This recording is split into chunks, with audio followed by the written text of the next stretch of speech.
Start केलं का? नमस्कार शेतकरी बंधूंनो, मी अमोल तायडे, नाथ बायोजिन्स इंडिया लिमिटेड कंपनीचा प्रतिनिधी.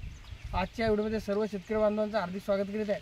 तरी आज आपण आलेलो कृषी शिवणी या गावामध्ये. तरी येथील आदर्श शेतकरी राजूभाऊ ससाने यांनी आपले औषध विंचवीन हे कपाशीवरती फवारलेले. तरी आपण त्यांच्याकडून जाणून घेऊ त्यांना कसे रिझल्ट आलेले. भाऊ, आपलं नाव सांगा. माझं नाव राजेश संपत ससाने, राहणार केशव शिवणी, तालुका सिंदखेड राजा. माझा मोबाईल नंबर 90 22 80 72 26 72 62 97 28 45. आणि हे विंचीन हे औषध मी पळाटीवर फवारल्याच्या नंतर याचा रिझल्ट मला इतका चांगला आलेला आहे की पाता गळ थांबलेला आहे आणि पुन्हा बूड ते शेंडा पाता लागलेला आहे. आणि त्याच्यानंतर या विंचीननी की इतका पळाटीवर प्रभाव पडलेला आहे की एकदम चांगली क्वालिटी.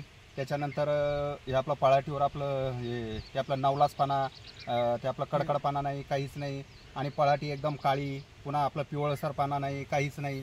दिसायला बी एकदम चांगलं आणि पाता तर इतकं ठोकर आहे आणि की एकदम भरभराट, एकदम चांगलं, एकदम उत्तम प्रतीचं औषध आणि एकदम चांगल्या क्वालिटीचं औषध आहे. तरी आपण बघू शकता शेतकरी बंधूंनो, राजूभाऊ यांनी नाथ बायोजिन्सचे विंचवीन हे औषध फवारल्यामुळे यांना पात्याची संख्येत वाढ झालेली आहे. तसेच तुम्ही याचे ब्रांचेस सुद्धा बघू शकता. तरी याचा प्रतिपंप डोस आहे 10 ml चा. तरी सर्व शेतकरी बांधवांनी हे कपाशीमध्ये पाते गळ, त्यानंतर पात्याची संख्या वाढवणे, डेरा करणे व पिवळसरपणा घालवणे यासाठी प्रत्येक शेतकरी बांधवांनी पंप 10 ml ची याची फवारणी करावी. धन्यवाद.